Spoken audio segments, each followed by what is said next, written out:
Hi guys, Jordan from P&P Campers. I'm just going to do a handover video on your new venture. It's a new Rio Micro is the model. Micro, as you can imagine, is a lot smaller than your average Rio, but based on the Citroen Dispatch still. Michelin tyres all round, but the vehicle itself has only done 600 miles from new. 2022 plate, and well, I say Citroen Dispatch is actually the Fiat Scudo, same vehicle, just a different badge and a few bits different in the cab. So water fluid over on the top left hand side, engine coolant. We've then got your engine oil and oil dipstick just down here at the front. Over on the right we've got your engine battery. Over here, air filter sits inside this box just down there.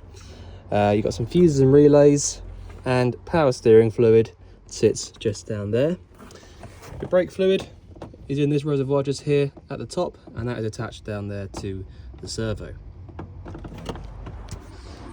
I think that's about it really for under the bonnet. You've got some air conditioning information just here. That's about it. So all the stickers and bits and pieces on here are in absolutely perfect condition. I can't fault them at all. Bonnet release handle is this one just here inside the passenger door, and you've got your AdBlue filling point just down here behind the passenger door as well. I'll show you around the cab properly when we get around to the driver's side. So again, as I said, you've got the bodywork there, as you can see. Couldn't really be much better than that, if I'm honest. Your diesel filling point is just here on this near side. You will need the ignition key to get that open. This vent just here will give you a little bit of access to the back of your fridge. It is a 12-volt fridge, which I'll explain to you when we get inside. So your freshwater draining point is this blue one just down here at the bottom, and your freshwater filling point is this one just here, just above it. So your freshwater drain and filling point are both on the near side. Next door to this, we've got your gas locker. So you've got space in here for this 6 kilo bottle. You can put another one in front of here as well if you want to, but this is a brand new full 6 kilo bottle. To turn the bottle on, you go anti-clockwise round to the left, that turns it on, and clockwise round to the right will turn the bottle off. So I'm going to leave this on for a minute just so I can show you a few bits inside. So towards the back, we've just got the habitation doors. This is a rear door model. You've got a bin here at the back, and you've also got a blind which comes down like so to completely black out the back end. You've also got the option, something that New Venture have always done really, of having this door completely over like so you can have the top part of the door open nice and easy like that, or have them back together like that. Step is electronic, and it comes out from this little switch just here, and you've got a nice handle here to help you get in. Right, so on the off side here, we've got the wastewater draining point just down here. So basically on the opposite side to the freshwater one, and that's your grey waste there. This cupboard just here next door to that is the toilet cassette locker. So you've got a Thetford toilet cassette, and you've also got a freshwater flush. So it means you haven't got any separate flush fluid to worry about or fill up. That's all just from your fresh tank. So as long as you've got a little bit of water in your fresh tank, you can always flush the toilet. To take the cassette out, you've got a little blue handle just down here, so you lift this up and then you can pull the cassette all the way out. All you need to know from there really is that when you are emptying it out from here, you should be holding down this little blue button at the back, and that once you have emptied it out, the blue fluid goes back inside the cassette. About a cap full of the blue fluid goes back in. All the way back in like that means it's locked in. There you go. So the last bit to sort of show you on the outside, I think, is going to be down here. So this is your electric hookup. So if you do have access to a hookup cable, it's something that I always recommend. It means that you don't have to worry about your leisure battery voltage because the charger will be on. It also means that any mains sockets or mains appliances you might have will work when that's plugged in. So inside the cab itself, you've got a really high spec in here. If I just grab the key out of my pocket. So, as I said, you got 665 miles from new. I pop the ignition on. You can see there you've got the multimedia screen in the middle. The sat nav is all integrated. Sorry if it looks a bit weird on the camera there, it's going to be a bit flashy, but it's not like that in person. You've got various kind of bits and pieces that you can go through and adjust for your own sort of benefit. Go back here. There you go. So you can change what radio station from at the top just there. You've got Apple CarPlay and Android Auto. Radio stations there, as you can see, and then you can press this button just here to bring you back up to the sat nav. You can search for places, so if you want to go somewhere, you can just literally type it in there. And you've also got the music function there as well, so you can go through and choose what source you've got for the radio and all that sort of stuff. But there you go, it's a really nice multimedia screen just there. Underneath that, we've got your air conditioning switch and all of your sort of heater controls. You've got heated mirrors from this little switch just here. You can lock and unlock the cab from just here as well. And you've got your hazard warning lights just there in the middle. USB and 12 volt socket. You've got the cruise control from this little stalk just here. And on the steering wheel itself, you've got loads of sort of different buttons here, all to do with the radio. Obviously the radio is the original one, so all of these buttons will work. You've got the 6-speed manual gearbox. Reverse is lift up and then over to the top left hand side. Have also got, pretty certain, there is a reversing camera. Maybe it just comes on when the engine's running, but that's all there. Sensors up here, so when you lock the cab, the sensors just here will go off if if somebody breaks into it. You have got those, and obviously all of your internal lights just there as well. So yeah, that's about it really. So if I just jump into the back of the vehicle. So if I pop the step back out. Okay, so the first thing I always run through is going to be the control panel. Now this is a Sargent control panel. It's an EC51 and super simple to use. You've essentially just got a power switch. Once you turn that power switch on, it will then shine up either one of these two symbols here. So you've got L and V. So the difference between those is the L is leisure battery and V is vehicle battery. And so all the time that you're using your lights and you're using various bits and pieces that work on 12 volt, you want to make sure that you've got it here on L rather than V.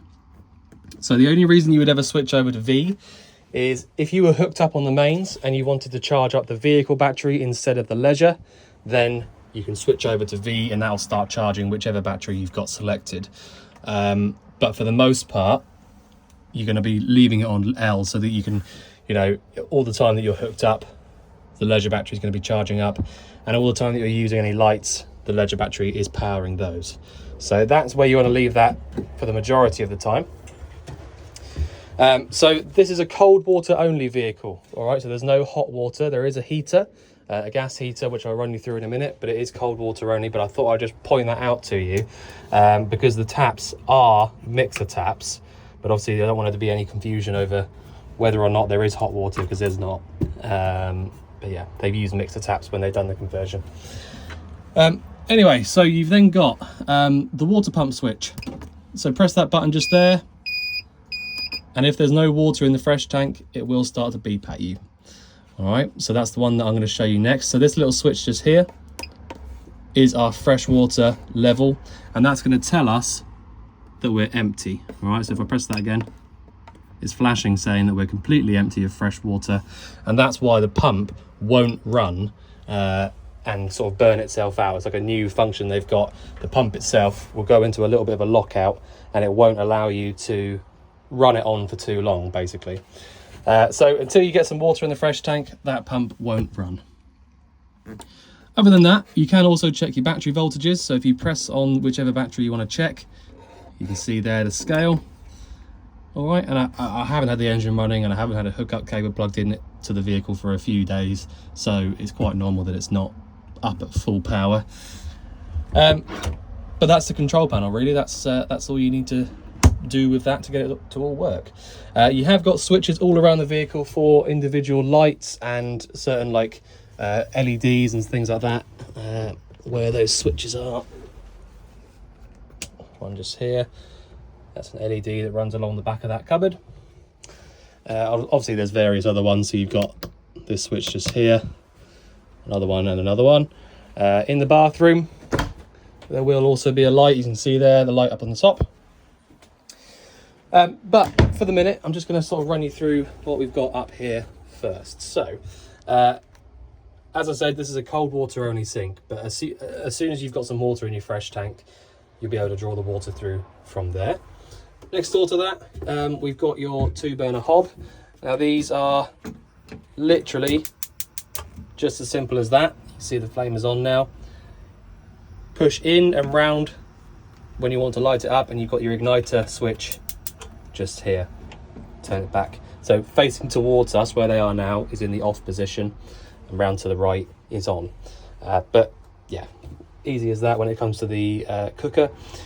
Only thing I will mention is that I always recommend to leave this glass lid upright for a little while to allow these to cool down after you've used them before you close the lid down. So we've then got the fridge underneath that. So if I just show you this now, just get down so I can show you properly. So as I said before, this is a 12-volt fridge.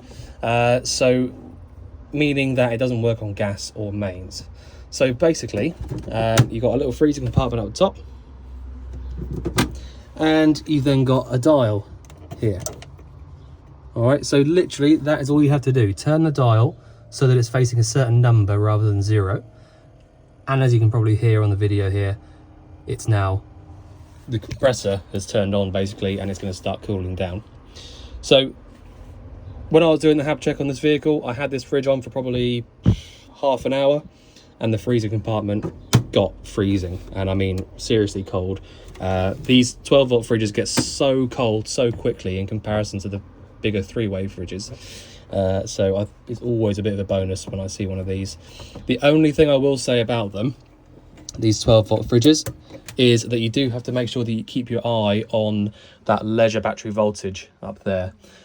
So if you use this fridge for a little while and you don't have the hookup plugged in, then it is, you know, if you have got the hookup plugged in, you haven't got to worry about that voltage no matter what you're doing.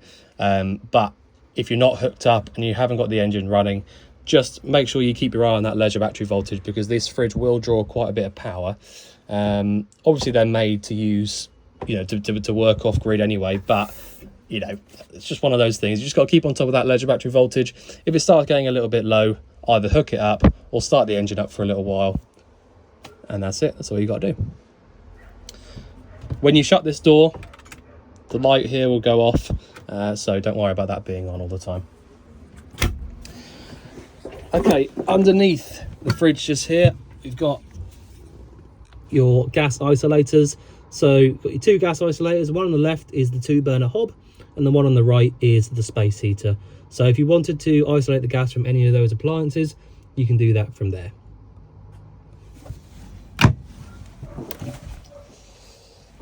Okay, couple of cupboards up here, not much to show you in those, to be honest.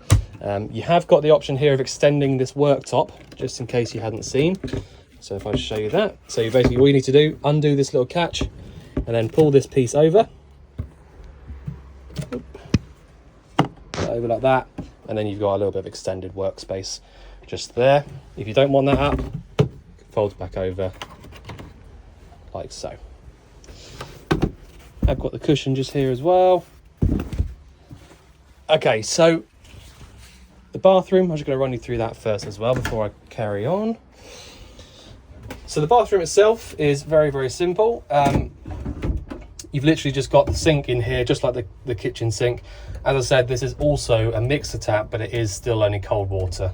All right, there's no heating for the water in here at all. So put that back away like that. You'll notice as well that there's no drain in the bottom of this sink. That's because the drain itself is just down the back. So when you fill this sink up with water, you just slowly lift it up and it will pour away down the back and then drain out from the actual drains. The toilet is very, very simple.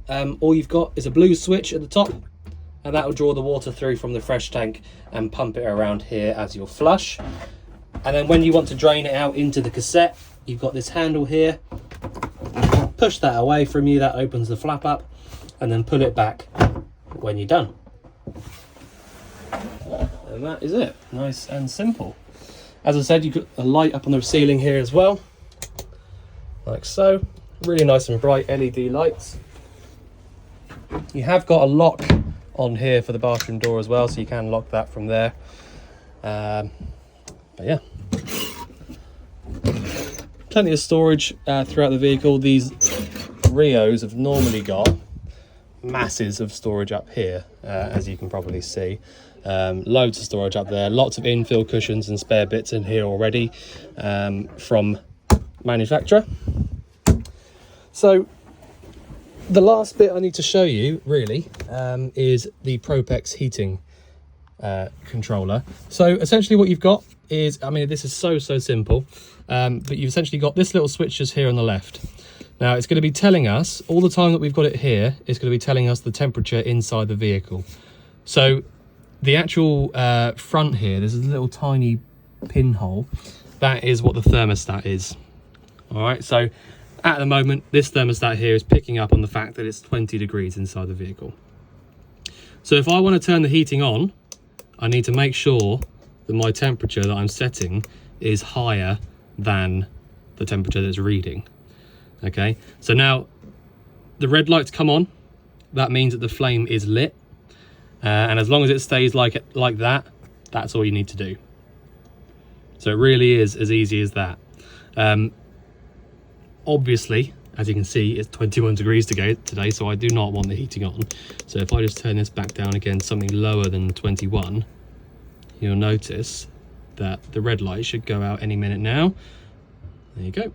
And that's just telling us that the flame's gone out, because it doesn't need to be on, because I've set it lower than the temperature that it actually is. So it's exactly like a household boiler system, really. You just set the temperature that you want, and as soon as it gets to that temperature or near to it, it will turn itself on and make sure that it stays at the temperature that you want it to be at. All right, and when you want to turn this off, press and hold here. And now the screen's gone completely off. The fan, if you have had the heater on, the fan itself, you will notice, will run on for a little bit. It's completely normal. It just means that the fan is sort of cooling the system down before it turns itself off completely. So that's exactly what you want it to be doing. And that's it. That is your Propex heater. It doesn't really get much easier than that, if I'm honest. It's very, very straightforward. So let me just see if there's anything else I need to... So any of these 240 volt sockets, so these 3-pin ones, like household ones, you do need to have the electric hookup plugged in order to use those. They will not work without it. All of the windows have got these blinds, so you pull these blinds down, they'll meet up at the bottom. That's your fly screen. Squeeze together here, and then allow that to go up. That's going to release that. At the bottom, you've got these two here. You squeeze them together, and then that'll meet up at the top, and that is obviously your complete blackout. So if you want to leave them attached like that, if you're going to be using one or the other, you can do that, and then just pull it down. That's now got your fly screen. Or if you want them separated and off, put it up like that. And that's it. Okay, so I know it's been a fairly short video. There's not a huge amount that I need to run through with this vehicle. It's really nice and straightforward, super easy to use throughout. Obviously as well, it's a brand new vehicle. It's never actually been sort of used and slept in really, so you know, everything's working as you would expect perfectly. But yeah, so if there's anything you think I've missed out or anything you want going over again, just let us know. But otherwise, look forward to seeing you soon. Thanks very much.